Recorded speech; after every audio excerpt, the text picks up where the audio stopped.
Hey, thank you for watching. My name is Arit.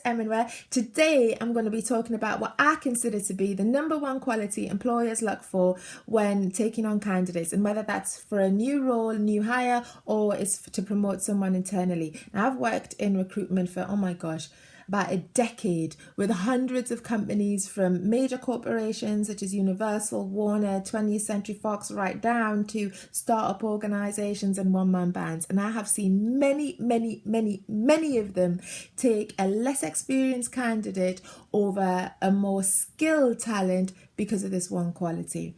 And a survey conducted by the Recruitment and Employment Confederation revealed that employers placed a higher value on this quality than they did on skills. And luckily, I can sum it up in one word: it's totally within your control, and that's attitude. You see, an employer can teach you the skills they need, but they can't do anything about your attitude. And if your attitude is a little off key, shall we say, you limit your progress. Or as the late Zig Ziglar put it, your attitude, not your aptitude, will determine your altitude. So if hiring for attitude is just as important as hiring for skill, it begs the question, what does a good attitude look like? And if yours requires a little bit of a readjustment, then where do you start? Well, I pulled together about 5 qualities that I think demonstrate a good attitude in practice, and there's some tips on how you can kind of tweak your own. But before I get started, actually, there's a really good book called Hiring for Attitude by Mark Murphy. Plug. It's really good. It's been doing the recruitment rounds for ages. So if you want to get into a recruiter's head and know what this all means, buy the book. So number 1 is a can-do attitude. And a can-do attitude is all about, kind of rolling up your sleeves and just mucking in to get the job done. People with a can-do attitude, they're not afraid to do things that are below their pay grade. They're not job swears who are just like, oh, it's not on my job description, so I'm not doing it. And if they do get frazzled, rarely do you see it, because they're able to manage their emotions. Don't get me wrong. Having a can-do attitude doesn't make you a pushover. In fact, having that flexible approach to work, it gains you respect. So number 1, a can-do attitude. Number 2 is being teachable. Now, just because you graduated with a first-class degree from a Russell Group university, or you've been in the workforce for some time, you've still got a lot to learn. And people with a good attitude are curious. They know that nothing stays the same. So they've got their finger on the pulse when it comes to industry news. They've got their finger on the pulse when it comes to personal development too. If you've got a know-it-all attitude and you don't take constructive criticism well, or you don't learn from your mistakes, then you're going to stall in your role and potentially make yourself redundant. So keep an open mind and embrace change. And if you don't know something, don't be afraid to ask. It's not a sign of weakness. Be teachable is number 2.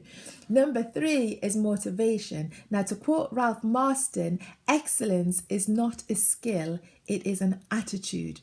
And doing your best doesn't mean that you're a perfectionist. It just means that you take pride in your work, irrespective of the nature of the task and whether it's a big one or a small one. I mean, come on, we've all got really boring parts to our job.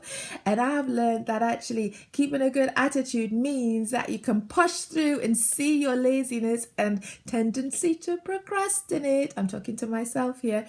You just push through it to deal with those mundane tasks at the right time so that they don't impact important stuff.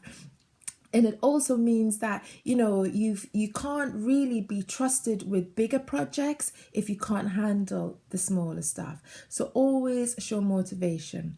And number 4 is having a positive attitude. Let me tell you, I've got this aunt, my Aunt Rebecca. Anytime I ask her how she is, doesn't matter whether it's raining or there's sunshine, she will respond with the same answer, and that is uncommonly blessed.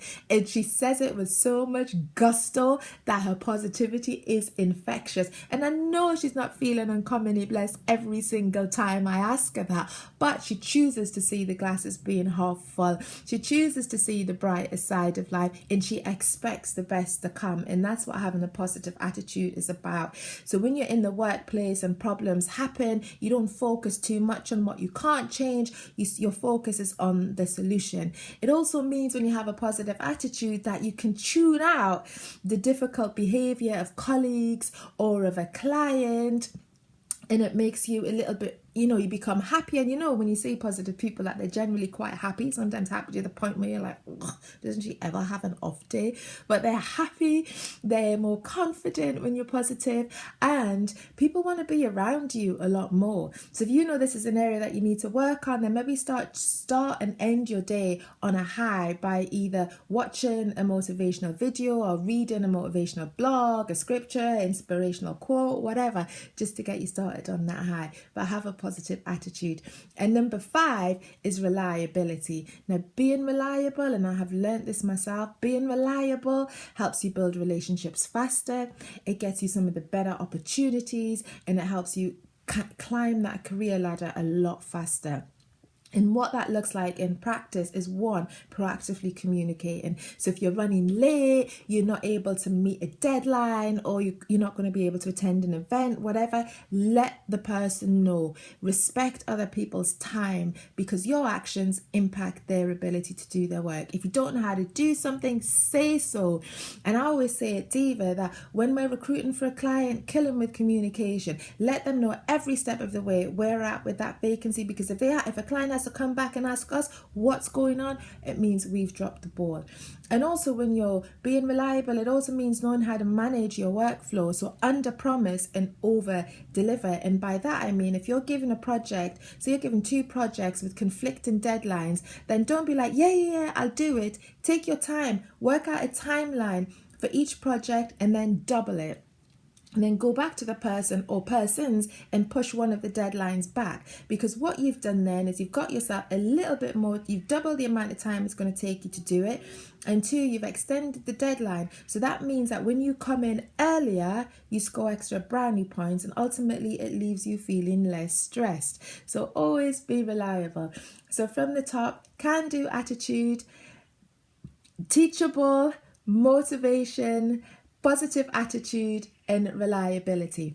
So whether you're looking for a job right now or you're hoping to get an internal promotion, then look at how you can demonstrate those qualities in your day-to-day activities, or indeed your job application or your interview. But remember this, a bad attitude is like a flat tire. You're going nowhere unless you fix it.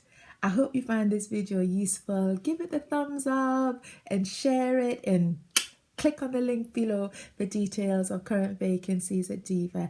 I hope you have a great day. I look forward to seeing you again soon. Take care. Bye-bye.